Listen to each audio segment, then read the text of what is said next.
Hey guys, how's it going? Welcome to Know Your Gear Live QA number 89. It's what are we in, November now? it's, it's pretty bad when I'm like, what month are we in? It's a little busy lately. That's okay.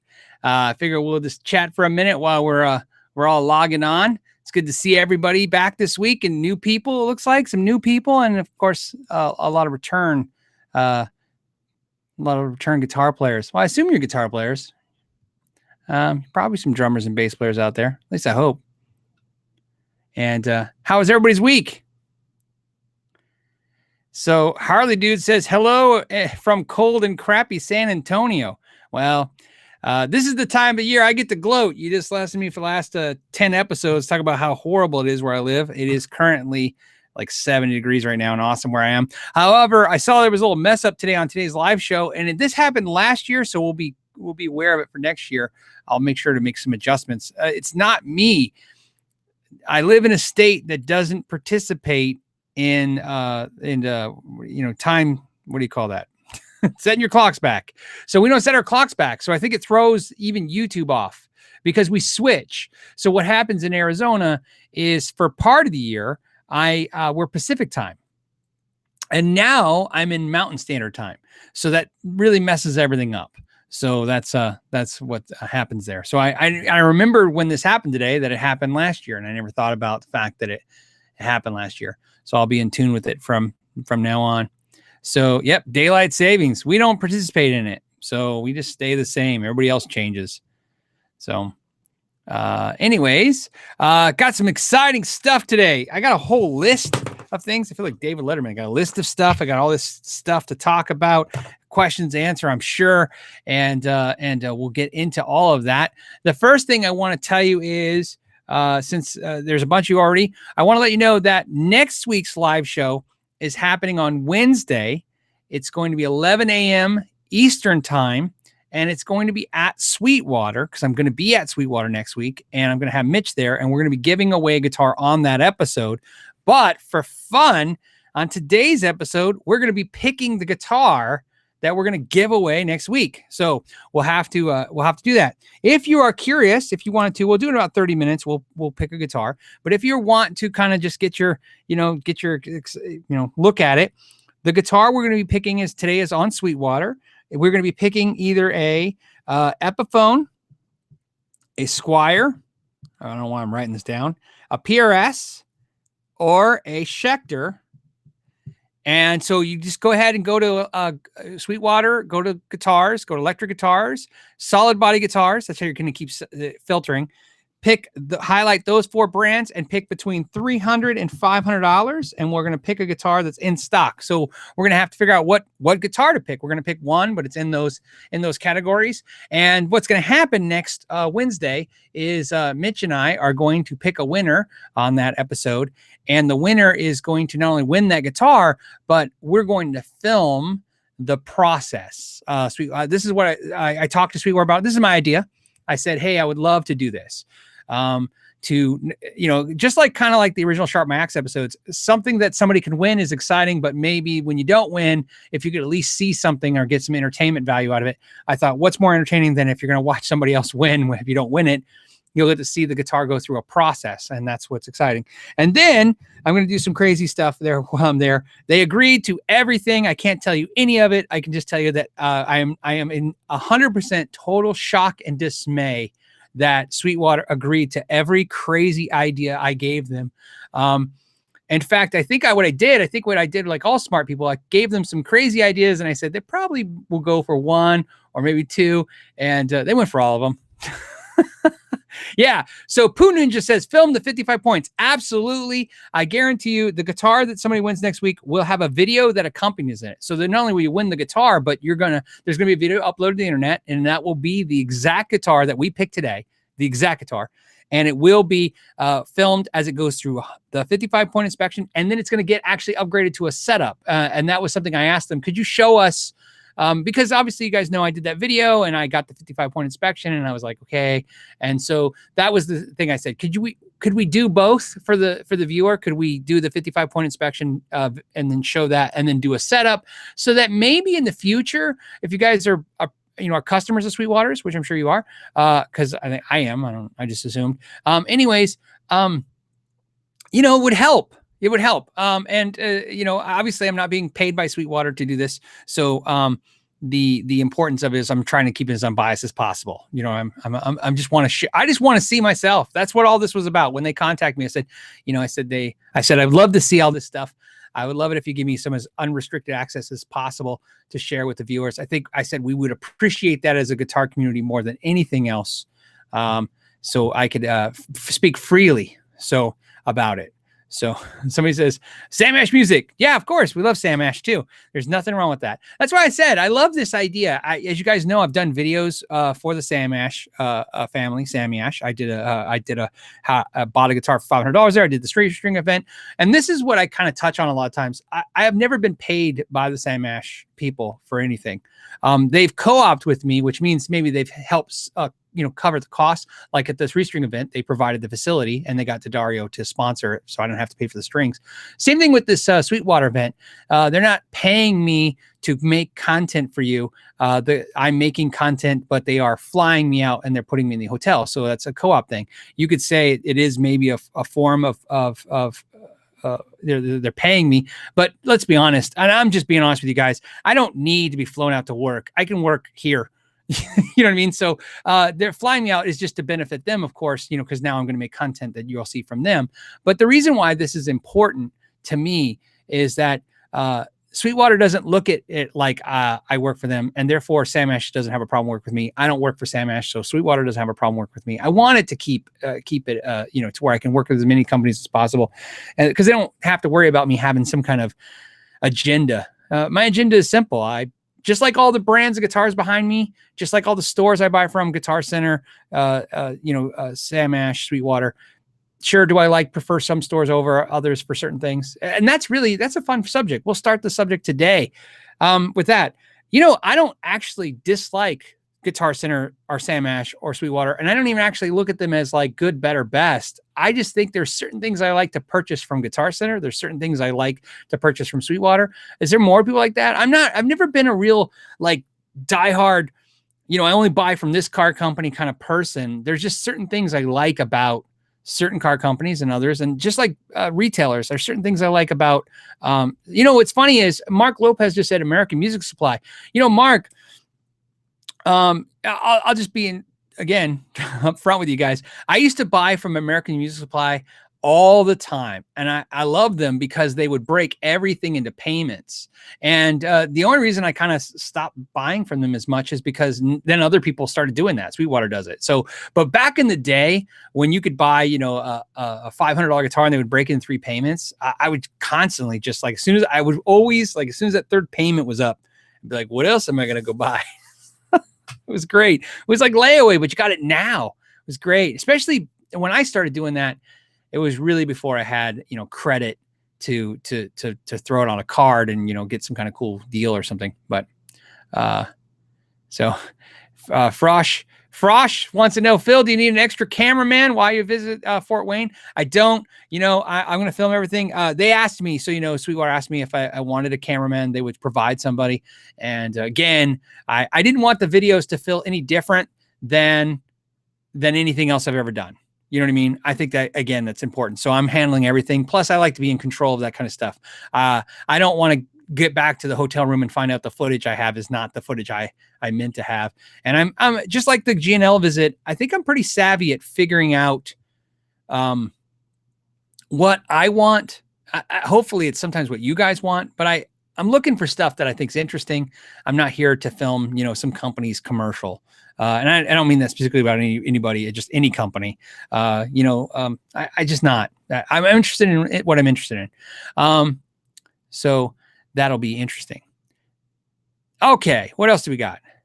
I can't say the name. Mila? I'm going to say Mila. I can't, man. I'm not even going to try to butcher it. Anyways, it says, what's your thoughts on ESP guitars? I love ESP guitars. I currently don't own an ESP or LTD guitars. And the only reason I mention this is because Mike and I were talking the other day about, possible brands that we could reach out to do reviews on and check out. And I mentioned to him, I would really love to check out more LTD guitars. I just love LTD guitars. Every time I pick them up, I'm like that, I don't know why I don't have an LTD guitar. There's just like, I just can't figure out why I don't have it. So, hey, if I can check one out and review it, it would be a good way to kind of, experiment with what I might need. What guitar might I see? And I know we've got some super chats, guys. I'm just penning them because I'm just trying to get into it. There's already 500 of us here. It says, Zine Corby. Sure. Zin Corby. I'm just going to butcher names. That's going to be our new thing here. I'll just mess everybody's names up. It says, wait. Oh, it says Sam Ash. Too many salesmen, Guitar Center, not enough salesmen. Yeah. You know what? That's a great observation. I've noticed that as well. I find, and I don't mean that in a negative way, but every time I go into Sam Ash, I've always felt like exactly what you said. It's like a 2-to-1 ratio. It feels like there's always, I hate to say this, always a salesman standing around, not really. I mean, they seem to try to stay busy, but yeah, there's always seems to be a higher ratio of salespeople. So I think that's a good observation. So it's, all right. What else do we got? We got a lot of stuff. All right. So I don't know if I want to go to announcements or questions. Let's do a couple questions. We'll go to the questions. I've already hit a couple, and then we'll do some cool stuff that's going on. You guys are pretty quick on it. Pyracent looks different. Did you change your sign on? Now it looks like it's 2 words. Anyways, it says, Phil, do you use EQ pedals, parametric, standard EQ? I do use EQ pedals. I love EQ pedals. The 2 I use is the Boss EQ, the 7-band EQ pedal, and I use the Mesa Boogie EQ pedal. I prefer the Mesa Boogie EQ pedal because it's fantastic, but I'm just a true diehard Boss fan, so I use the Boss one. A lot of you out there right now probably have some favorites. The MXR has always been a great one, but I don't use the MXR one, and believe it or not, it's for the silliest reason, and sometimes that's just a reason, which is I don't like the glow in the dark. I don't like the light up LEDs on the sliders. It doesn't work for me. So that's the reason. I think the reason I don't like them is, I could be wrong. I'm trying to do it off memory. I thought the reason I don't like is when you turn the pedal off, the LEDs don't turn off. Is that right? Is that why? I just remember there was something about that I didn't like. They like always stayed on or something, and I just didn't dig that. The pedal itself sounds fantastic, and there's a lot of reasons why people would want to see the EQ, but I'm kind of a set it and forget it with the EQ. So I don't need to see the sliders. I don't need to look down and go, yeah, that's where I set it. I'm just always like, yeah, I set it. And if anything, I think a lot of times it'd be cooler if graphic equalizer pedal companies would have a thing that locks the sliders, or have a lid that goes over it. I think that's really cool. I think I've seen a cheap company that did that, but I've never seen a high-end company do that. And then, just because it tied in what we're talking about, mute the bozo. Hey, mute that bozo. That's a good one. I like that name because I can say it and it's funny. And I like your icon's got a bozo on it. Anyways, this says, I might buy a guitar from Guitar Center, but I'd rather get a setup or mods done elsewhere. I agree. Guitar Center's techs, I'm sure I'll meet one day and he'll be great, and I'll feel bad for saying this. But until then, right now, I've never really met a Guitar Center tech that, wowed me. I don't know what it is. I don't know why it is. They just seem to be, I don't know, just nothing exciting about them. And maybe because it's local where I do a lot of setup work, obviously. And I feel like I fix a lot of Guitar Center messes. And when I talk to other luthiers that I respect, they seem to also agree with me that we tend to fix a lot of Guitar Center mess ups. So I'm not sure what that is and why that is. Just the pain of it, Let's see. Shawnee is a Cubs fan again. Hey, nice to see you this week, buddy. Says, hey Phil, I got my SG Classic today. Wow, that was fast. I thought last week you said you just put it on layaway. You were determined. Really liking it. What is the one guitar you consider the one that got away? Took me a year to find the SG Classic. Yeah, the one that got away. My buddy Tyler has it. What happened was I had a one-piece top PRS SE245, and I bought it from my other buddy Pat, and he sold it, and I got it, and I loved it, and sold it. I regret it. I've said that before on a show that I've regretted. That's the one. There's no real guitar that's got away. You know what I mean? Because to me, guitars are just not that mystical that there's any guitar I don't feel like I can't get something close to it again. But I do regret that one, only because, not that it was so perfect. It's just that I can get that guitar again. I just have to pay double what I sold it for, and I'm not going to do that. James says, I love Sweetwater music. My sales rep, hey, isn't it an engineer? I'm going to have to get used to that next week. Call them engineers. Anyways, my sales rep always reaches out to me time and time to see if there's any music needs. Plus the 3 payment plan is great. Yeah, I get it. Like I said, obviously I'm gonna. It's a little premature to speak any kind of high praise of Sweetwater. I haven't been there yet, but obviously I'm a little impressed that they looked at a video and said, hey, let's get this guy out here and show him what we're doing. And they just wanted me to, they asked me if I would share with you, their philosophy and the way they're doing it. But more importantly, I like the fact that they divulged their 55-point inspection after I basically said they failed it, and we revised it and they posted it. I don't know. You got to love that. I love people who own up to anything. And then obviously I like transparency. I like anybody who just tells you what's going on. To me, it's easy. I think everybody's biased. I don't believe in unbiased anything. Anybody says they're unbiased, I first thing I assume is they're probably full of crap. Because there's nothing wrong with being biased. It's just nice to know what the bias is. Here's a good example. At some point, when I would talk about Lawrence Petros pedals, I was unbiased. I guess, what I mean? Whatever I thought about pedals, but I like the pedals. Now, over time, I've become his friend. I like his pedals because I liked his pedals before, but now I like him. So yeah, I'm a little biased, but I'm biased, like I said, in the right way. I think he's a good person, and I think he makes good product. That's what I feel. Now you know that. You should go, hey, if that works for you, that's great. But if you're looking for somebody to say something negative, you need to find somebody else, maybe that doesn't have any experience with him, to give a more of a trend, not transparent, but more of a, unbiased answer. So again, just nice to know what the bias is. Okay. We got some super chats, but like I said, I pinned them because I want to hit some other ones. Okay. Yeah. You guys are talking about brick and mortar stores. A lot of problems with them is that the gear gets on display, gets messed up. Brick and mortar stores are exactly that. They're brick and mortar stores. A good example is RNA Music is a fantastic music store. I like those guys. I like watching their videos. I'll make sure I time index them. Fantastic mom and pop store. They're really, and the reason I like them, is not because he does videos and not because, they're a little mom and pop store and you're just supposed to like mom and pop stores. What I like about them specifically is that when I watch them on Instagram and Facebook and the way they post stuff, it's mostly Instagram, I think, and YouTube, they really do highlight some of their students and the things they do with their students. And, there's not a whole lot of monetary gain to doing that. It's just community building. And I love anything that's community building. That's what mom and pops bring.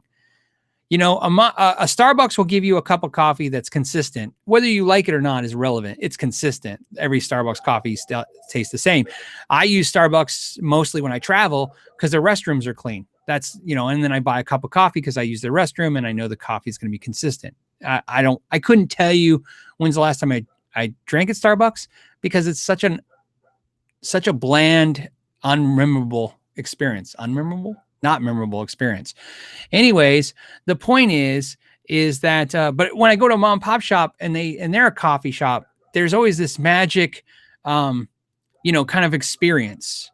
And so that's what a mom and pop brings, is community. And that's what's nice. And that's why there's always going to be a huge demand for those experiences. And then of course, and in the world of the internet, there's got to be a need for mass marketing, sales, internet. That's just how it has to work, unfortunately. All right, getting off topic. You know what? Speaking of topic, we'll do that. We should talk about this. Last week, and then I'll get to questions. Again, we'll always get to the questions. Last week, I'll screen share. We did the Gear Wars. You guys remember that? If not, a lot of you voted. I appreciate that. And I'm sure a lot of you are curious what happened. Here's the screen share on that. Last week, we had Suhr versus Blades, US versus the British writers on the knowyourgear.net website. And they argued out amp wars. In other words, tube versus solid state digital amps. And thank you guys for voting. And the winner was tube amps. But I'd like to point out it won by, and no joke, no exaggeration, 1 vote. So if you're for solid state and digital amps, you should be mad at yourself if you didn't vote. You can't win if you don't vote. You guys are supposed to vote. This is a new idea, and this is from the guys that are writing the articles on the website. They're putting a lot of work into this, and I appreciate everything they do. Let me go ahead and stop the screen share so I'm back to me. It's again, they're building entertainment for you guys, building community. They get paid absolutely zero, except for my appreciation and hopefully your appreciation at this point. And they want to do more of these. I told them, I can't tell you what they're going to do next, but I told them to do Tone Wood next. I want them to fight it out because again, this is just fun. It's just fun to read a quick article and see what people think. And what's great is they might do that one next. If that's something you'd like to see next, put that in the comments or email us and let us know. You can email Mike at askknowyourgear and let Mike know, hey, yeah, let's do the Tonewood debate. You guys are probably sick of it. I'm not looking about a war, just maybe an argument. Maybe to hear somebody else's arguments. I might weigh in that one on myself. So just something fun to keep the entertainment going on the website. Mark Lopez, Tonewood rocks. You know what? It's a subject. It's always going to be a subject. If you take it too seriously, if you take any of this stuff too seriously, if you get angry or you get upset about this stuff, man, this isn't a hobby anymore for you. You know what I mean? This is, like I said, I come here to decompress my head from the world and its troubles, not to add to my troubles. So again, if you're screaming at anybody over something, then maybe another hobby is what you need. So just, I'm saying, different hobby, maybe basket weaving or something a little calmer. So I love it when people threaten to punch each other over stuff that has to do with guitar. And I'm always like, this is the silliest thing I've ever seen. So, okay. All right. What else?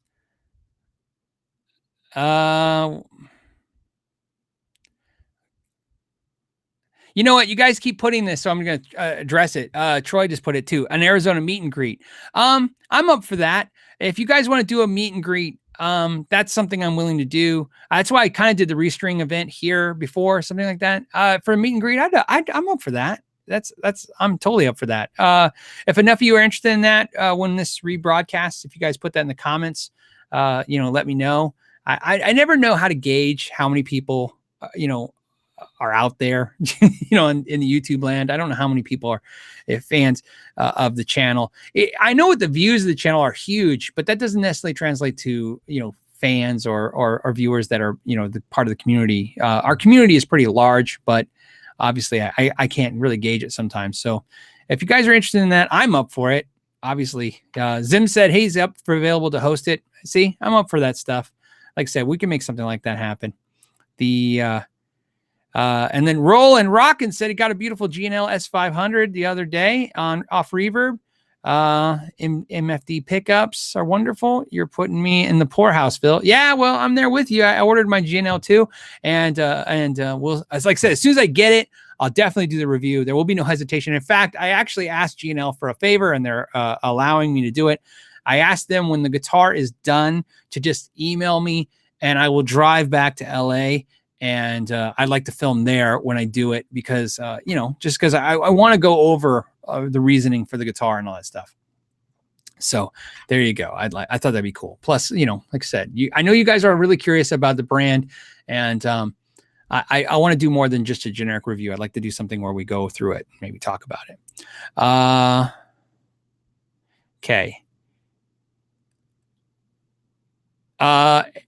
Okay, there's a super chat, but I don't understand if it's a question. It says, okay, here we go, comma, a long-awaited help from me to you. All right, thank you. Rock on to you too. I think you're saying tip jar, right? You're doing the tip jar. I appreciate that. Says Vintage Six String says, I wish you could do a string event Monday at Samash in Indy. Before going to Sweetwater. Yeah, here's the thing. This is where, like I said, some of the stuff is tough. Sweetwater is paying for my trip there and back. And in typical fashion of the magic of being a YouTuber, they are gracious by any means of it. But I've had a bunch of friends reach out to me that are in Indiana and say, hey, let's hook up. And so, my schedule looks like this. I'm getting there late. Tuesday night, I'll be at my hotel probably about 11 o'clock at night. By the time I'm there, I'll be working. My itinerary set all day on Wednesday to do all this content for you guys. I'm trying to knock out 5 videos. Then again, all day Thursday, I'm performing Thursday at noon at the Live at Lunch. I'll be performing there, and with me and backing tracks and stuff on my bass.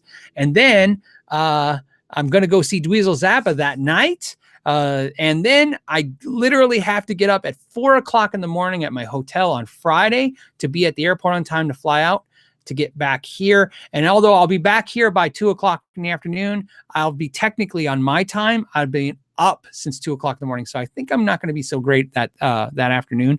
So there won't be a live show that Friday next week. It will be the following day, Saturday. And I'm pretty sure I'll have Ralph. I don't know for sure, but there you go. Rick says, hey, the Beercaster looks awesome behind you. Thank you. Now, of course, if you guys saw the outtake today, literally it smells like beer.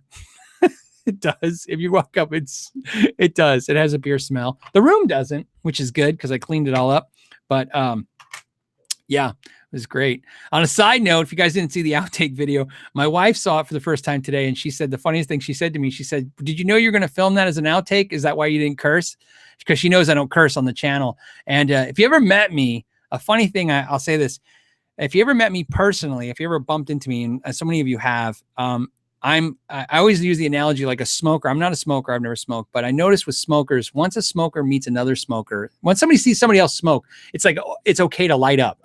I've noticed that I'm like the same with cursing. If you curse at all, as soon as you curse, I start cursing, right? Like it's just instinctual.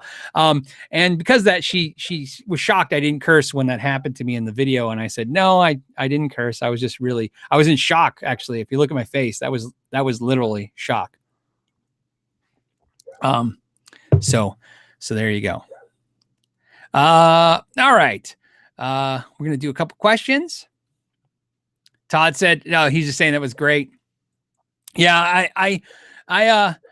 I'm glad you guys liked it. You guys have been amazing. Your comments have been funnier than the outtake video. I appreciate you guys and all your kindness. Cause let me tell you, when you have something happen, you do something silly and it happens to you, sometimes you wonder like, I don't know, do I want to share that moment with the world?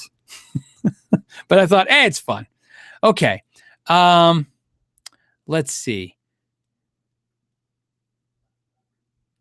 Oh, here's a good question. Guitar Hack says, hey, Phil, any ideas what would cause a volume fluctuations on a Marshall DSL combo? My experience usually with anything that's a tube amp is that if there's anything going wrong with volume swells, somebody asked on an email, but I didn't have time to respond, which was, they said their class 5 amp, when they turn the volume to 0, there's still sound coming through. I'm going to say 9 times out of 10, it's the tubes. There's a tube in there. And if you're having an issue with volume fluctuations, it's definitely going to be a tube. That's my guess. And but the sad part is this. Without formally diagnosing the amp, which is I'm not qualified to do, and I don't recommend you do unless you know what you're doing. The only thing I can tell you as a novice tube person is that changing the preamp tubes is the first smart idea to do to see if there's maybe a problem there. It's very inexpensive and there's not a lot of downsides to it. You can do that. And sometimes it's systematically pretty easy to diagnose with a preamp tube issue because you can turn the amp off and actually swap some of the preamp tubes around. You know what I mean? So I'll swap one and, and I always have extras, which is nice too. Plug one in, check it, unplug the replacement, put the old one back, check the next one, check. And through systematically, you'll find if the issue stops, you know which tube was causing the problem. And there's a little bit better ways to diagnose that. You can usually figure out through a schematic. Obviously, if you're having issues with the volume fluctuations, if it's on the clean channel, through a schematic online, you could probably figure out what preamp tubes are attached to the clean channel versus the dirty channel and vice versa. So you don't have to just go willy-nilly in the dark, just swapping preamp tubes. But there's nothing really wrong with that. And preamp tubes are a pretty safe thing. Just don't bend the prongs, make sure they're not hot. And you should be fine for the most part. Again, always use caution, but it's not, I mean, let's be honest. It's not the end of the world to do that stuff. Let's be honest. Frank, your parents probably did it to their TV when you were a kid, or some of you guys watching right now went to your TV at one point. So we've all, done it. So that's it. And now once you eliminate the preamp tubes is the problem, you might have power tube issues. That's a little different.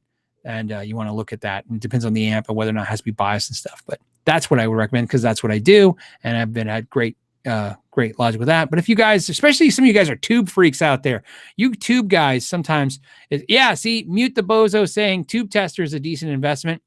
Again, can't disagree with that at all. And it's not hard to find one at a decent price. Again, I agree with that as well. So something to think about. Or always have a friend who has one. Tube testers are like pickup trucks. Always have one friend that has one. So, all right, there you go. Okay, let's go real quick. I got some more questions pinned. Let's hit it. Oh, it's changing screens on me. All right, what do we got?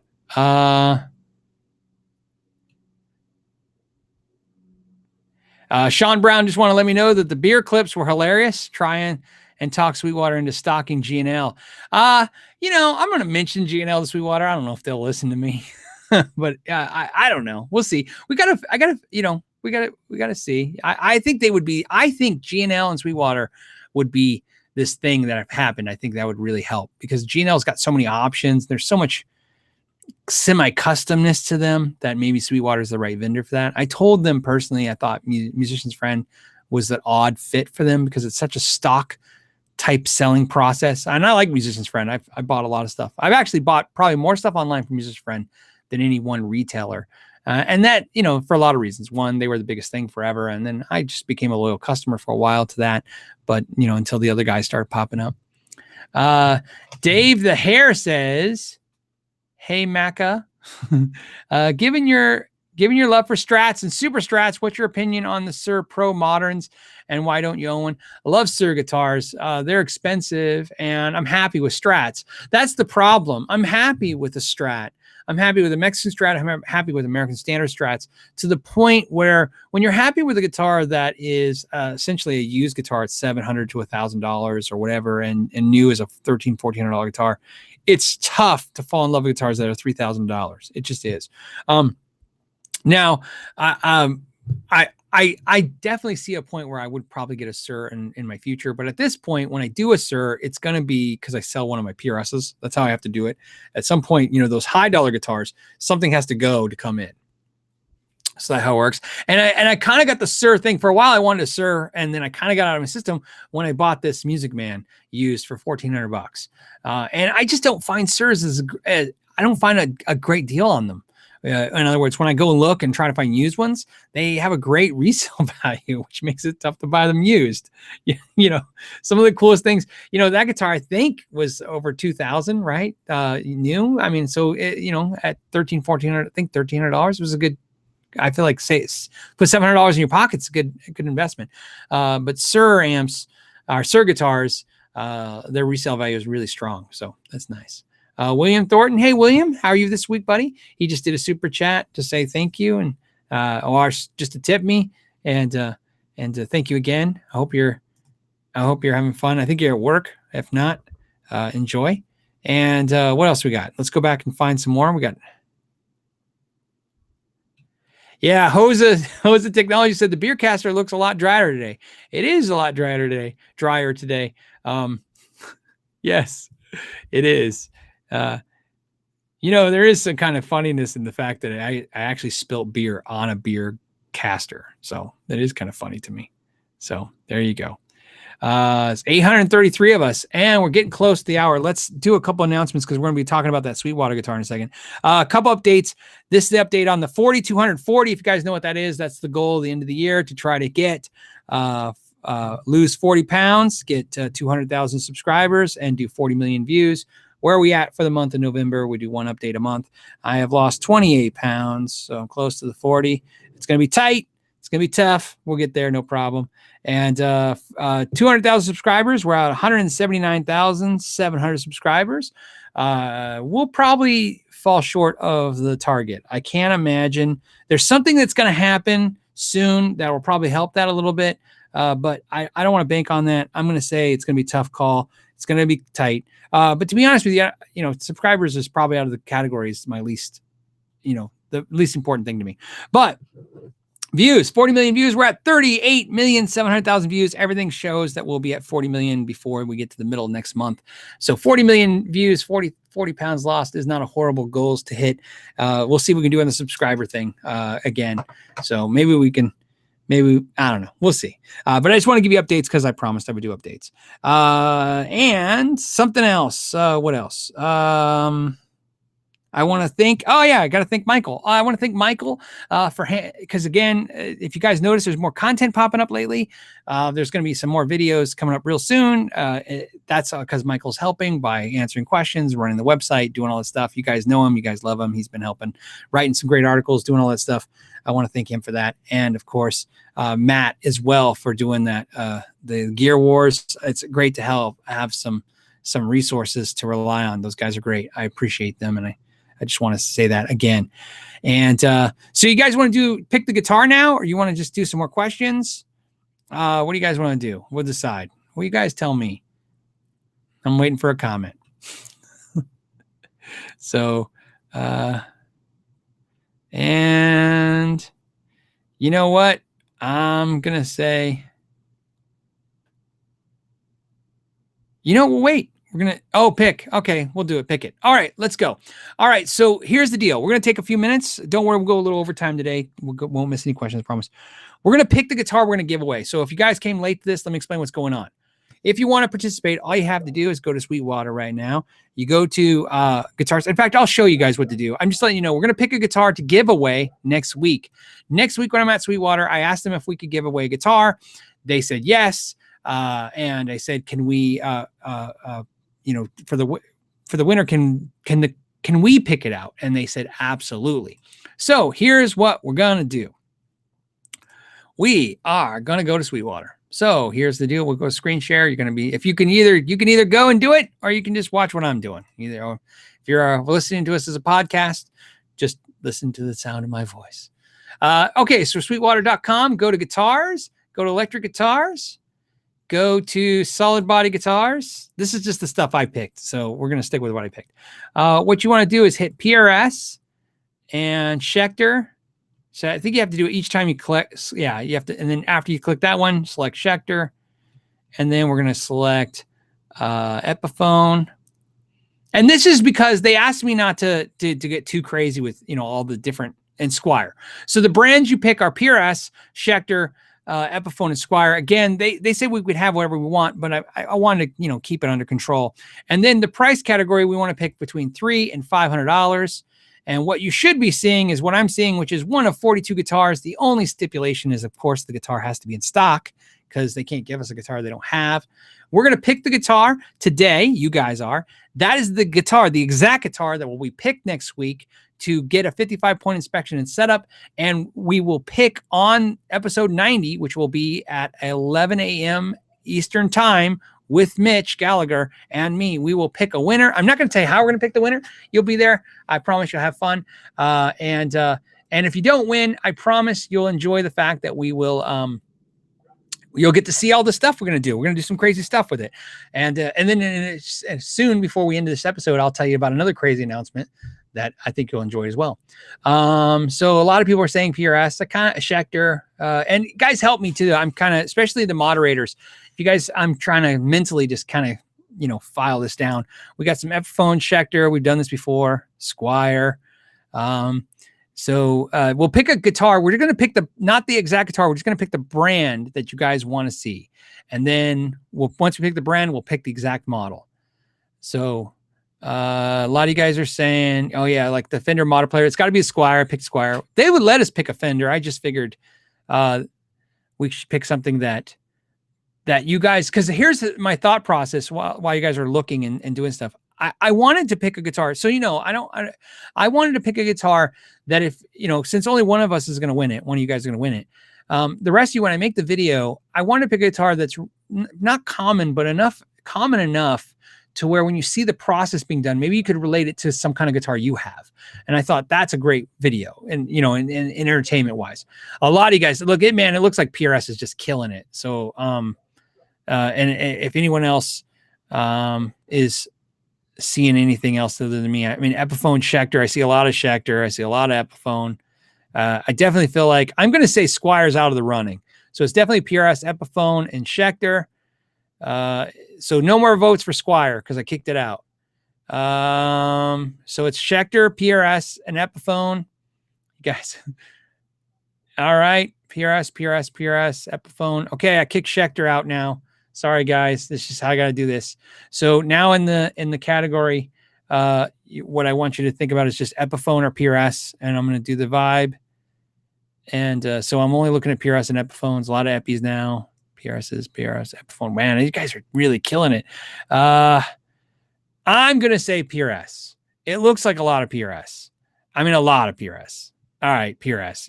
You know what? It's tight. Again, we're just doing this, you know, I can't be perfect, but I'm going to say PRS. All right, so now that we've eliminated everything down to that, hold on, I got to get back to my screen.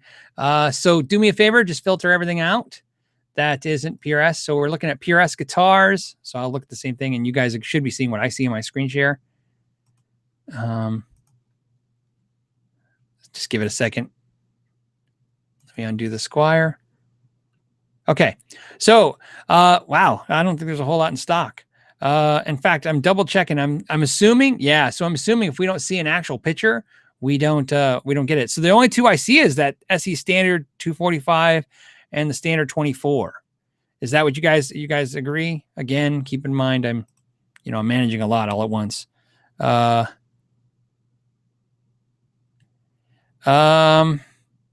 245, 24, 245, 245, 24. It feels 50-50. 24, 24, 245. Literally, now there's a bunch of two. That's crazy. Because it looks like you guys are literally 50-50 on this as fast as I'm looking at them. Again, it's impossible to do official counts. I just got to vibe it. A lot of 245s all of a sudden. 245s, a lot of 24s. What do you think? Coin toss, since we're looking at two guitars? Can we coin toss? Okay, I'm going to coin toss it. So I have a coin. And you guys can't see that. I have a coin. Just realized. Heads or tails. So I'm going to say tails is the 245 and heads is the 24, okay? So what did I say? Yeah, tails is the 245 and heads is the 24.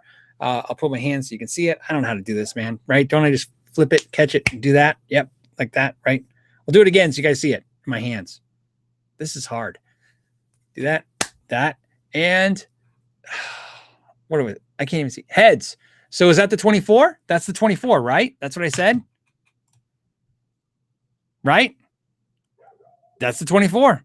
Heads. Yep, 24. All right. So that's what we picked. I know it was like a very unconventional way. I hope you guys had some fun. That's all it was about, was to have some fun and find the guitar. So this is the guitar. Oh, okay, cool. We get to play more. There's more to the game. Alrighty, this is cool. Let me go back to screen share. Start screen share. All right, there's two. There's a 7-pound. Well, we want the 7-pounder, right? A 7-pound or 8-pound. What do you guys want? The lighter one, right? I mean, if you guys, Silver Sky. Yeah. So I'm going to say, you guys are just putting the weirdest stuff now. Yeah. 7-pound, 7-pound, 8-pound. Really? 8-pound, 7 pounds, 7 pounds, 7, 7, 8, 8, 7, 7. Yeah, it's 7. Okay. So here's the deal. Let me go back to the screen. So we're going to say add to cart. So I just added it to cart. So it's a PRS standard 24. That's 7 pounds. Sounds cool. All right, we did it. And if there's any problems, we'll have a backup. The backup was we'll just pick the other one, I guess, is one of the two. And let me get out of the screen share. Stop screen sharing that. That was fun. So here's the cool part. So next Wednesday, again, 11 a.m. Eastern time. I'll have it linked, and I'll put a link on the website, and we'll put a link on the Facebook. I'll put a link everywhere I can so you guys know that it happens.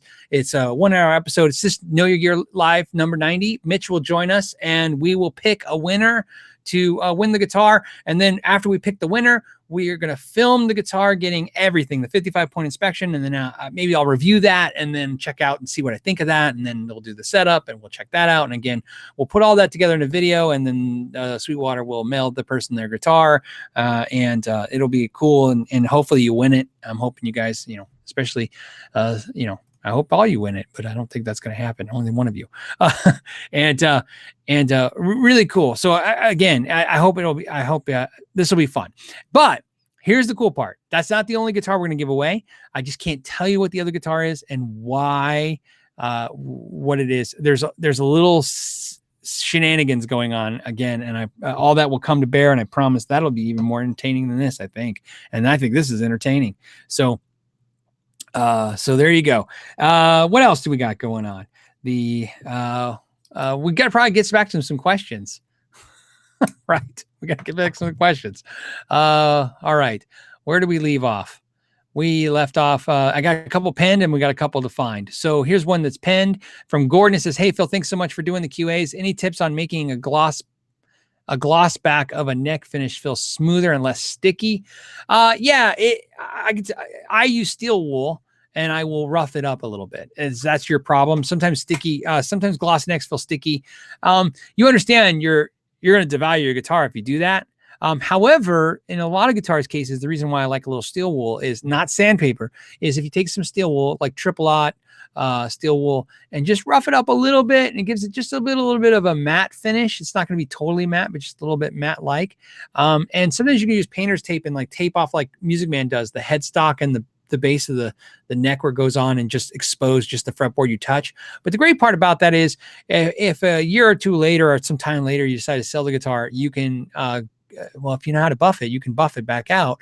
If not, you can take it to a local shop that you trust and have them buff it back out. So that is a possibility. Buff it back to a shine. It can be done. So that's something I recommend for doing that, although I don't recommend for financial reasons you doing that, although I've done it many times. So that's why I said I can't tell you not to do it, because I do it, but I will tell you that there's ramifications financially for doing that, especially if you can't put it back the way it was. So think about that. Servando Flores Tristan, nice name, says, "Could you please recommend a neck and middle pickup for an HSS Strat with rosewood fretboard? I currently have a JB in the bridge."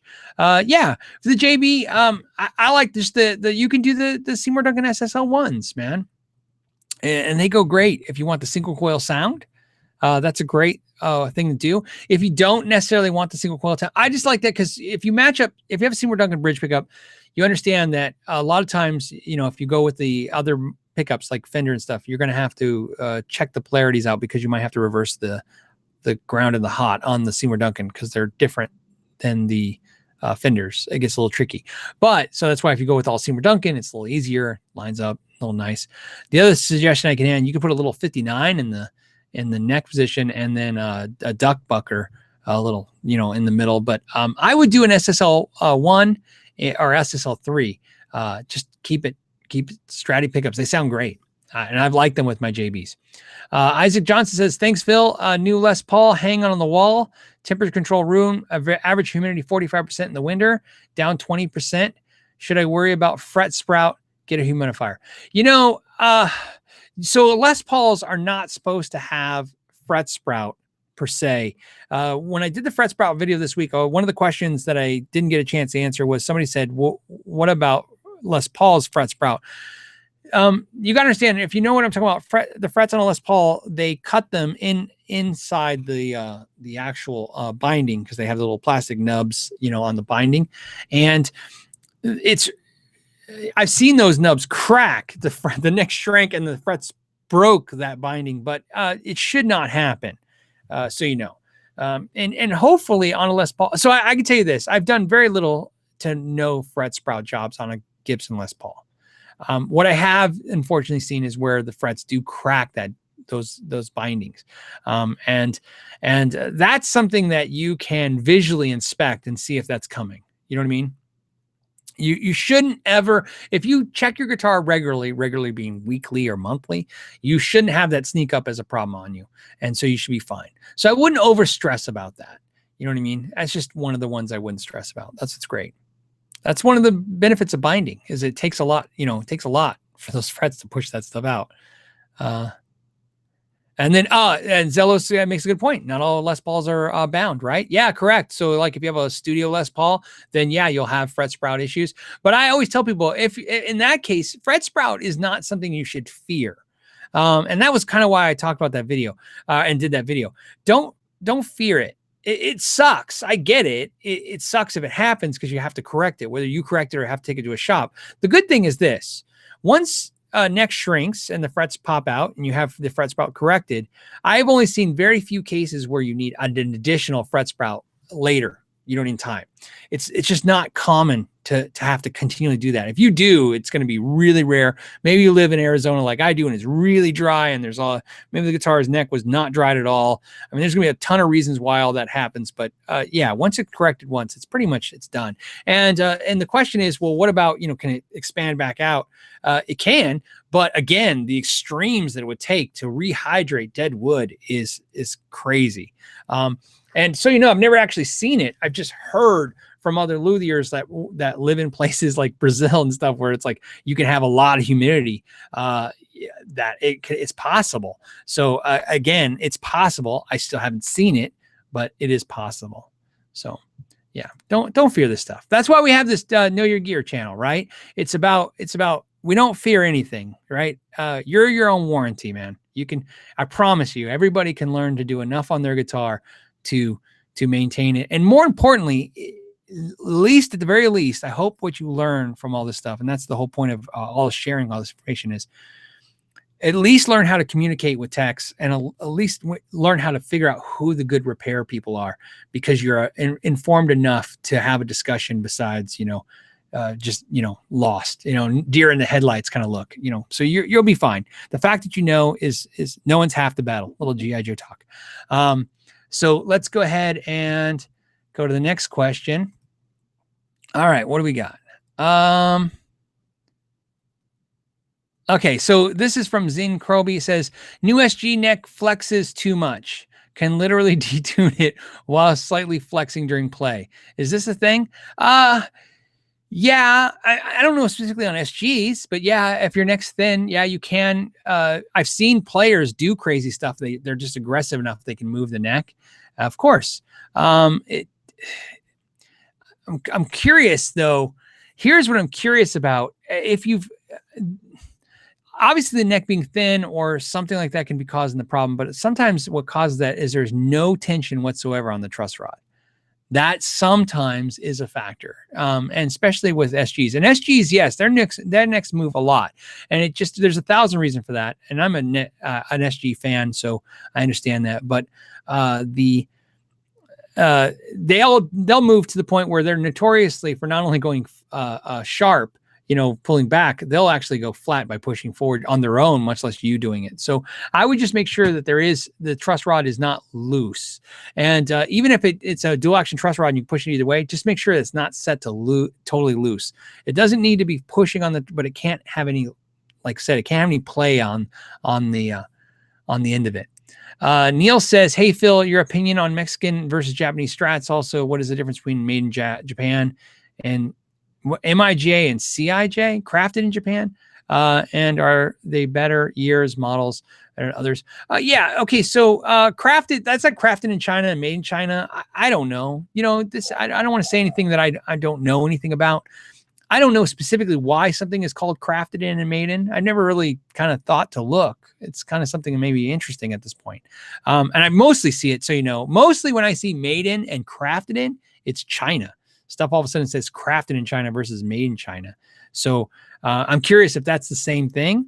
It almost alludes, doesn't it? Like crafted is handmade and made in is manufactured, but I don't think that's a thing. I just think that's something they say. And Mexican versus Japanese Strats. To me, it's not. Some people argue quality differences. The Japanese ones are just the best, and the Mexican ones are not as good, and blah blah blah. But to me, it's mostly about specification differences. The made in Japanese Strats to me are different in the fact that the necks are usually thinner. They feel different. It's a different feeling guitar. So to me, it's, when people, my experience messing with them, well, here's the thing. My experience working on them. working on them, the Japanese ones always seem better constructed than the made in Mexico ones. And they seem better fit and finish too. However, playing them, I prefer Mexican ones because I like a slightly thicker neck and I like some of the options that the Mexican ones have. So, you know, again, it's a little tough, but yes, a lot of players really, the whole made in Japan thing with Fender is a really interesting story. Maybe that would be a cool 5 things video, because there's a lot to why Fender did what it did when it was working with Fujigen and doing Japanese guitars. Trainer trombone, Trainer, I'm saying it wrong, man, but it doesn't matter. Made in MIJ versus CIJ is when it's made. Newer stuff usually says CIJ. Okay, so newer stuff says CIJ, older stuff says MIJ. I can see that. I can see that for sure. So, you know, I think that's how the China thing works too. Lately, it seems like it says crafted in China. So, Cheddar Kung Pao says, throw some free strings in with a guitar for me. Ha ha ha ha. So funny. I'm excited. I'm excited to go. Like I said. What else? And Crooked Goat. Wasn't there a movie, Minute Stares at Goats or something? Crooked Goat says, thanks for all the great tips and tricks, man. Thank you for saying thank you. I appreciate that. And then on that note, we'll go to talk about this. This is important because it's a time-sensitive issue. I got to talk about this. There is, let me go to it. Let me go to the thing. Give me a second, guys. Just give me a second. All right. So we do the t-shirts of the month, and that's not the big deal here. The big deal here is this t-shirt is important. Here's why it's important: because it's a time-sensitive t-shirt. First thing I want to let you guys know, we started a new feature. It's really cool. If you go to the knowyourgear.net website, there's a store there. And if you go there right here, I think we're screen sharing, right? We screen sharing? Yeah, we are. If you go there, let me go back to it. Okay, we go there. There's a buy here tab, but more importantly, this little code, that's to save 10% off. So we're giving you a discount code. So you can click there now if you want to use the discount code. If you're a patron, please don't use this code because you have your own codes and there are obviously deeper discounts for you guys to patrons. So don't worry about that. But that's not what I'm here to show you. I'm not here to sell you the t-shirts. I got to tell you this because this is something that Mike and my wife came up with. They wanted to do this. They did it. They made a Christmas shirt. It's a Know Your Gear Christmas shirt. Somebody already saw it because I saw we sold one. But the reason it's important is obviously if you don't order it now, it's not going to be there for Christmas. So why you would want a Christmas shirt, I don't know. I think maybe their logic was, you know, maybe you want like your office party's having like an ugly Christmas shirt. I don't know. Christmas shirt. So there's a Christmas shirt. And I need to share it with you because obviously, unlike other shirts, it's not only is it going to be a limited time, it's only makes sense if you buy it now. Because I don't know why you would want it if you weren't going to use it for the holidays. So there's the shirt. So there you go. I thought I would share with you. They wanted to do it. I thought it was great. Once they told me about it, that was funny. But that ties into the thing I wanted to do. I've been wanting to do this for a long time. And today, literally within 30 minutes of the show going live, I told Mike on the phone, I'm going to do it. Here's what I want to do. First of all, I want to give away a guitar and have a contest. So we're going to have a contest. We're going to be limited. You're going to see we got some stuff to give away for the holidays. But this guitar is a competition. We're giving a guitar away for a competition. I'm not going to tell you what kind of guitar. I'm not going to tell you anything yet. I'm just going to warn you guys ahead of time so no one gets mad at me because it's a competition. Here's what the competition is. Okay. Again, if you go, let me go ahead and share with you. Let me share. Sure. This is the one. Should be. Okay. So you guys should. Okay. So if you go to the knowyourgear.net website, there is our community page, and it's all the people that have taken pictures of their shirts and sent them to me. And I've been thinking about this for a while now, so long. When I look at these pictures, we got to do something because there's so many of you who've done this, and it's so cool. It literally makes my day. Anytime one of these just popping on my cell phone, it's like, it's just the coolest thing to have something that you share with people that they buy into and they do is just the coolest thing. So what are we going to do? I'm going to pick 20 people, 20 shirts pictures that I think are the best, craziest, funnest pictures. I don't know, maybe because it speaks to me. I'm picking them. Maybe it was a great shirt. Maybe it was funny. Maybe it was, cool. Maybe it was unique. I don't know. I'm going to pick 20 shirts and pictures. These are pictures. And I'm going to pick them. And then what I'm going to do, go back to me. There you go, then once I pick the 20, I will put them on the website. We'll make an announcement on a live show. You guys will vote the final 20 down to, the top 3 and then the top 1. We'll probably do a top 3. And the winner will get a guitar, and then we'll get some other prizes out to you guys. So the reason I'm telling you guys this was I told Mike today that I was just going to do this. Something I wanted to do. I thought it would be fun for the holidays to, something to do on the live show to talk about too. And we talked about how it's kind of messed up to announce something like that and not get anybody a chance to do it. So you guys have time to do it. I want to do this in the middle of December to give the guitar away, so it gets to somebody by Christmas at the end of the year, around that time frame. And so that's what we'll do. So you guys are on notice. If you have pictures and you want to send them in and you haven't done it, do it. If you guys if you have sent pictures in the past, you're already entered. You have to do nothing. But please, if you could go on the website, look for your picture. If it's not there, don't assume we have it or we know where it is. Please mail it to Ask Know Your Gear with the title picture in the subject. If you want to send us a picture, send the picture. If you have a great idea, if you'd like to redo a picture, just because you sent in one and now you're like, oh, well, now he's up in the ante. Let's get crazier. Do that. The only requirement I have is I absolutely, just because I'm a dad, I'm sorry, it's part of dad DNA. If you do anything crazy or dangerous, not only will I not consider you, I'll probably send you an email back telling you, you get a lecture. But so don't do anything dangerous because I won't even consider it. Again, this is meant to be fun. I don't want to hurt anybody hurt to win a guitar. So we'll do something cool. And I promise you the guitar, I'm not going to say the guitar's expensive or crazy. I promise the guitar will be fun and unique and interesting. It will be something that it's like I said, we have a lot planned. So as it unfolds over the next couple of days, the next week or two, everything will be unfolding before December. You guys will probably smell it cooking up what we're doing. So I just wanted to let you know. And again, after talking to Mike, I agreed giving you guys a heads up to do that is a good idea. Plus, some of you guys might want to buy a shirt, and why not? That funds the channel and helps us do crazy stuff. So, and there you go. And then I think officially I'm done talking about shirts for the rest of the year. I don't think I want to talk about them anymore. So if you don't buy a Christmas shirt or do this, that's fine. I don't care, but I'm done talking about shirts so we can focus on other stuff because I'm burnt out. Okay. Let's see. Ice Pick 19 says, I need an American Telecaster to complete my collection. There's something I identify with. And what are your thoughts on the offset model in blue? Resale and playing comfort issues. Thanks. So you're talking about that weird offset one where they did the hybrid. It's half telly and half offset guitar. I assume that's the one you want in the lake. I think it's like Lake Placid blue. Well, buddy, you may have fell into this accidentally, but it's going to happen to you. I think you should buy it because that's the new official policy here. If you think you should buy a guitar, I'm just kidding. I'm going to make that the policy, but let's be honest too. What do I think about the resale value? It's literally a coin toss like we did earlier today for winning a guitar. It could be worth double what you paid for it, and it could be worth half of what you paid for it because it's so extreme. My guess is it's probably not going to fall into a normal resale value. You're either going to be able to bank on it or lose your butt on it. And unfortunately, there's no logic to that. So you buy it because you want it. And then, but also I factor in resale value when I buy stuff too, because you never know, but definitely buy it because you want it. And then, but the resale value on this one is it's not going to help. So you got to want it.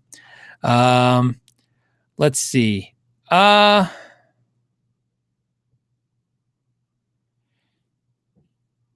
a great question. CYB3R3 VIL. Geez, man. Can you have more letters and numbers? Okay. Anyways, it says, why would you buy a guitar for the resale value?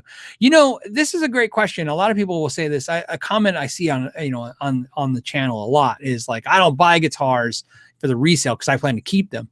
And I think that's great. And, but I can tell you this, it's kind of like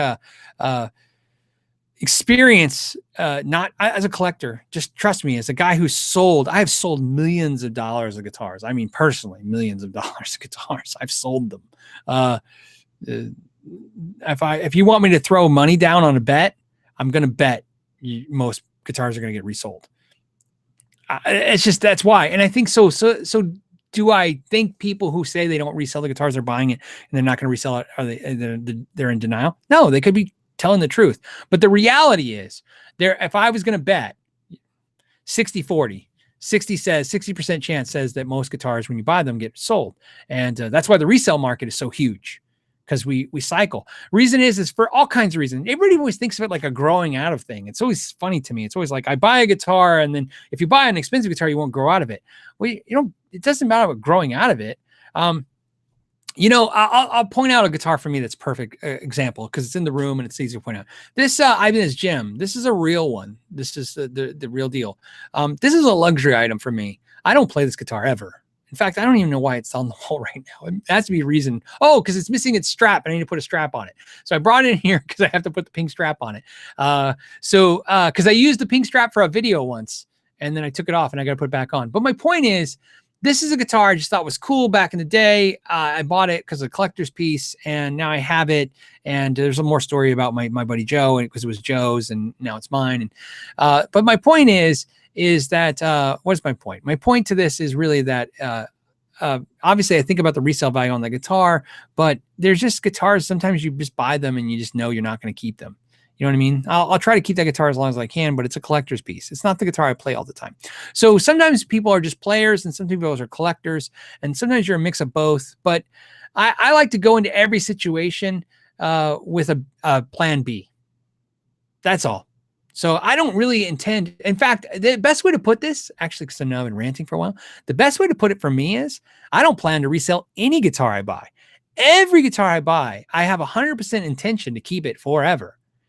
But the reality for me and a lot of players, I hate to say it, is that a large percentage of guitars don't stay. Although I have guitars that have been around for a long time now, and they just stick with me. Some don't. And then BBG Ninja says, don't sell mine or pedals. You know what, BBG Ninja, that is actually commendable. And I think if you can do that, that's great. I have a couple friends that are exactly like that. I have a friend who never sells anything he buys. He just gets it, and he's just had it forever. Like, it's just, and he's just probably maybe smarter than me, and that happens, or he's maybe just more methodical about his purchases than me. But also it depends on what you're trying to get out of it. A lot of times when I buy a guitar, I'm more interested in the experience of the guitar than sometimes the guitar itself. Like when I bought a Rickenbacker, I've talked about this. I had a Rickenbacker for a while. I loved it, but when I bought it, it wasn't that I needed it in my collection. It wasn't that when I bought it, I knew I was going to sell it. It wasn't even that I got a good deal and I could flip it and make some money. It was that I always wanted to know what it was like to own one, and I want to know what appealed to people. And so I got an opportunity to buy one used, and I bought it, and I liked it, but I realized it's probably not the guitar for me. And so I let it go at some point. So sometimes there's reasons why you do what you do. That's what I'm saying. Okay, and then Tress says, hey, Phil, love the channel. Do you have an opinion on the Brian Mays BMG LE model guitars? I don't. I just thought I'd answer the question because I saw Brian May, and I'm like, but no, unfortunately, I have no experience with that instrument other than, seeing pictures of them. Here's a good one. Ed wants to know, Phil, what do you think of the Fender Custom Shop 69 pickups? I love them. I love them. They were some of my favorite single coil pickups. And here's why. I like that they're a little punchier. I think there's a little bit more, they're not high output by any means, but there's just a little more bass, a little bit more power behind them. I like them. I'm not a fan of the 50s era pickups for Strats. It's not my thing. They're a little bright and shiny, and I think there's a lot of great things that I've said this before. I kind of like the tone sometimes for me a little darker. And the reason is because I use that as sometimes I use the darker tones, and sometimes in the videos, you guys will say, hey, Phil, your tone's a little, dark. That's something I learned over time, is to hide. It's a crutch. You know what I mean? I think the brighter and cleaner a tone is, the more dead on you have to be when you're playing, man. And I hate to say it, man. you know, I'd love to tell you guys like, yeah, you know, everything's easy. But the truth is some days my playing is better than others. And on the weaker days, man, I would like to be able to, you know, hide as much of the mess ups as possible. So, you know what I mean? It's just how it goes, which probably makes sense because I'm so much more comfortable on bass. And my bass tone is much brighter and much more dialed in and focused. It's almost like I'm trying to be as articulate as possible on the bass, but on the guitar, I'm trying to take away, you know, it's kind of like being a bigger guy. I don't want horizontal stripes. So I don't want bright tones on the guitar. I'm not trying to emphasize my weaknesses. I'm trying to, unemphasize them. So that's my logic. So there you go. Okay. So, what else do we got? We got some announcements. Let me make sure I didn't miss any of the pen questions because there was a few of those. Hold on. I'm just going to give me a second to scan through them. They were pretty straight forward. Okay. I don't think I missed any. Okay, cool. And the announcements, we got through all that. This is crazy. Let's see. Hold on. Let me check this off. Like I said, I got a list. Okay. So I'm going to just say something else that happened. It's not official yet. It's, but I thought I would share it with you guys. I was asked to do a thing called Asked and Answered on Reddit. And that will be on the 21st. And I'm excited about that. I will be making more announcements about that as well. I'm very excited about this. And I want to reach out or just let you guys know that that's coming up. It's going to be the 21st at 3 p.m. Eastern time, if you guys are familiar with that. And I will put all the links in down before. In fact, let me click it and so I can share with you if you want to know more about it. I'll make sure there's a link. That's why I'm going to talk about it, so I can put a link. So for our guitar, it's 400,000 subscribers. I'm excited to do this. It's a big deal to be asked to do this, and I'm very excited about it. So please, like I said, join me on that day, and I'll do some more official announcements as it firms up. But I think that's the unofficial. That's the unofficial part that they've asked me to do it. And I said, yes. And that's the tentative plan. So I'd like to start promoting as much as I can. And other than that, I think we got everything, man. We talked about the Gear Wars. We talked about the Christmas shirts. We picked the guitar. I'm excited about that. Like I said, next week I will be at Sweetwater. You guys, I have a bunch of videos, literally not only planned, but timed out to do, and they'll be great. There's a video coming out this Sunday that is going to be very important to me. And I would appreciate it if you guys not only look for that, but would, give it a view, because it is important to me. And that's because this Sunday is Veterans Day, and I want to share something with you guys that's important to me. And other than that, you guys were awesome, and I appreciate you guys spending time with me. And let's try to do one, maybe two more quick questions before we go, because there's still almost 900 of us hanging out. Tim said, tell Shauna not to forget the coffee mug. I will make sure she does the coffee mug. She's having coffee mug problems, so you know, Tim. Teespring changed some kind of format on her, and she's dealing with that. So that and you know what, I feel weird when I say that stuff, because that's not something she told me. I just kind of heard it. I'm like, oh, okay, I got it. All right. What do we have?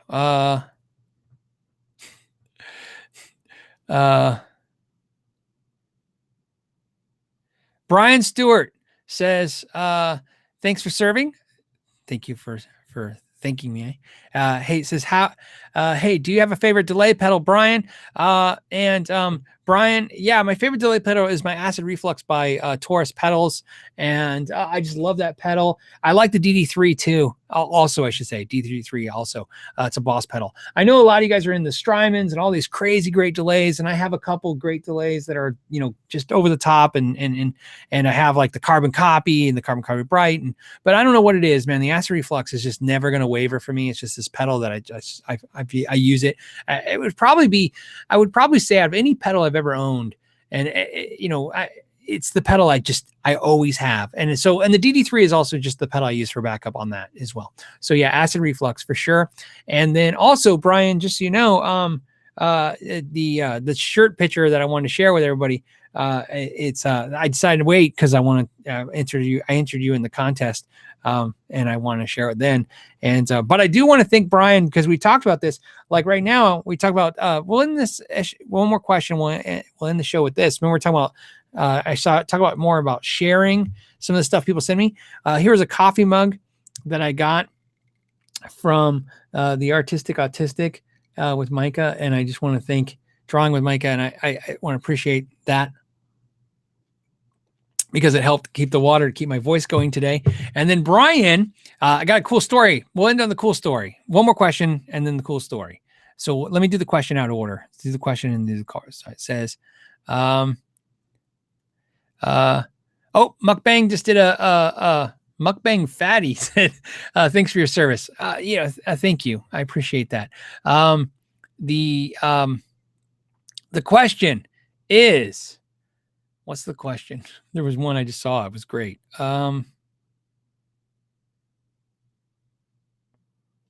Michael says, hey, how does the G&L tribute stack up against the Players Series Strat? I don't know, but that would be a video I would be willing to do. So I'm working on G&L. They're working with me to get a tribute to us to review. So that is happening as far as I know. We're going to be reviewing a tribute G&L. So there you go. And then the question is,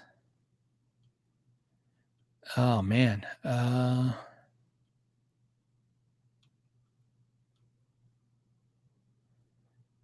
Okay, thumbs up. Make sure you guys do thumbs ups. Oh, Tony says, hey, any response from Crimson Guitars on the Beercaster? Sorry to spam. Just not sure if my post got getting lost. No, you're good. I haven't seen them comment yet. And there's a lot of comments there, and I read them all. But usually when they comment, another YouTuber comments, it posts them up to the top. I haven't seen them comment yet, not yet, but I'm curious too to see what they think of it. I hope they enjoyed it. I like I said, I had a blast doing it. It was a lot of work, but it was fun, and I hope you guys enjoyed it as well. So that's cool. So let's talk about Brian's what he sent me. So he sent me some pics, but that's not the important part of the story. The important part of the story was he used to be a limo driver back in the day, and he used to be a driver for like musicians. So he's met, Eric Clapton, and he met Nikki Sixx. And so he sent me some pics, and it just came in the mail. It was great. One of the picks was Clapton's, and that's cool, man. He gave me a pick that actually Eric Clapton gave to him, and I really appreciate that. It was powerful. But I don't know if he did it on purpose or if he just lucked out with this, and I'm going to say it's probably a little bit of both. He sent me a pick that Nikki Sixx gave him, and it's from the 1989 Motley Crue tour, and it says the best mother effing tour in his ever, and in metal. And anyways, the important part of the story is this: that was the very first concert I ever went to. Ever was Motley Crue 1989. It was my very Dr. Feelgood tour. It was my very first concert. But the reason it's important to me and to my wife was, even though we weren't together at the time, we weren't dating, we didn't even know each other. That was actually her very first concert that same night at the same show. So it's kind of funny. Like, me and my wife have been together now. We've been married 20 years. We've been dating 23 years, and we've known each other. What do we figure out? 31 years. And if that makes us sound old, we've known each other since we were kids, literally kids, like junior high kids. That's how long we've known each other. And so it's kind of cool because we've known each other for so long. And that was one of the few experiences we had, that predates when we knew each other. And that actually happened. So that was great. When I showed it to her, she was excited too. So that was great. I want to thank you for that. Like I said, I thought I would share with you guys some of the cool stuff that comes in, kind of like the, what do we call it? I forgot what we call it, like the, show and tell. And then Lando27 Music says, did you discuss the Fender 50 XL? Have a good weekend. I didn't discuss it. Fender didn't send that to me. They sent me a Mustang review for the version 2. My understanding is, I'm guessing, Fender has decided, it looks like, to embrace social media a little bit. So what they've done is it looks like they're sending the pedals out to the YouTubers. They sent the Mustang out to, like, I don't know, a dozen YouTubers. I was one of them, to share with you guys that that was happening. And then they shipped out the Champion XL to other YouTubers. So it looks like, talking to other YouTubers, it looks like they put us in categories. That's what it seems like. Half of us got Mustangs to review and half of us got 50 XLs. I didn't get a 50 XL. I don't feel that it's right of me to tell you what YouTubers did get them, but I promise you there's videos coming out, I think next week or the week after that. The YouTubers that have them, I guess, are putting them out at a certain time. And so that's what happened with that. And then of course the YouTube, our Fender asked all the YouTubers to start promoting the guitar lessons. I got that. I think every YouTuber I think got an email. Hey, start sharing if you want, links to their lessons. And it's what's called an affiliate program. It's where they pay you a little bit if you do it. I think like a lot of YouTubers that have, like me, I'm not going to promote it until I understand it better and learn what it is. So I don't know anything about it. That's why I haven't shared it with you guys yet. I don't care if we get paid or not. I literally need to know whatever it is. The way I look at this is you guys, maybe I read it wrong. I hope I don't. You guys value the what we do, but you value the trust that I've gained with you guys, and I'm not going to compromise that, especially for something silly like a few bucks. It just seems silly. So if and when I find it's a good cause or a good thing to do, I might share it with you guys. But until then, I got to research it more. But that's what's going on. So thanks, Lando, for mentioning that, asking me. But unfortunately, I didn't get a 50XL so to review. But there'll be reviews coming to them soon, and maybe I'll get one in the future. As you guys know, the YouTube thing seems to be some companies just send certain YouTubers some products and not the others, and vice versa. And if it's new and interesting, I was really interested in the new Mustang presets. Because again, there was a lot of talk about the old ones not sounding that great. I thought some of the new presets sounded pretty good. If you saw that video, I liked it. I enjoyed it. In fact, that video was probably, the Mustang video was probably one of the funnest videos I did in a while. Like I had a blast. I don't know why. It was just great to turn it on and just go through it and enjoy them. And I really still keep thinking how much I like that the bass breaker sound. I thought it was really cool. I don't know why. I just liked it. So on that note, I think we shared everything we can. We got a weekend to do now. We got videos coming out this weekend. They're already loaded up. They're time launched, so you'll see them, I promise. And I appreciate you guys again supporting that. And if you guys haven't seen my outtake video, you might get a good chuckle out of that after this. I'll put a link now at the end. And we'll end the video like the way we end all these cool videos with a shout out to the patrons for supporting the live show. And let's do that. Let me go to the list. I won't even go to the, I don't need to go to the screen. I'll just read it out now. It's Bradulus, Jeff Howes, Zachary Rowe, Michael Newman, Bruce and the One Blood Wee Band, Hannah Gunson, John Jex, Michael Shy, of course, Michael again, because he's amazing and helps answer questions and takes care of you guys as well. Justin Mabe, David Madison, Andrew Good, Anthony Desposito, Billy Robson, Bob Crosley, Bob Pickwode, Brian Stewart, thank you again for the picks, Brian, and Carlos Patelio, Chuck Keene, Chris from New Mexico, and Chris Glaze, Craig Parker, Dennis Prescott, Daniel Psychic, Dylan87, Greg Peterson, Jason Spacek. What do we got? James Biles, Joe Watson, Jonathan Pickering, Joseph McCarthy, Kermit Jackson, Larry McCulkin. Sorry, Larry. Lawrence Petros from Petros Pedals, Lee Hawkins, Lonnie Hoke, Michael Lidner, Paul Ostreich, Lewis and Alvaro from Pedal Pal Effects. Can't wait to see them in NAMM show and say hi. They're going to be hanging out. I'll hang out with them. Ricky Robinson, Robert Brooks, Robert Hodges, Scott Tompkins, Space Jazz, Tim, just Tim. Never confuse Tim with anyone else. Tim Camacho, Tim Farnsworth, Todd Flowers, and the Zesty Basil Pizza, which is my highlighted thing. I swear I'm not kidding. Zesty Basil Pizza. I love ending that list now with you. It just makes me laugh. So on that note, I'm not going to have a Zesty Basil Pizza right now, but I wish I did. Until I talk to you guys next time, know your gear.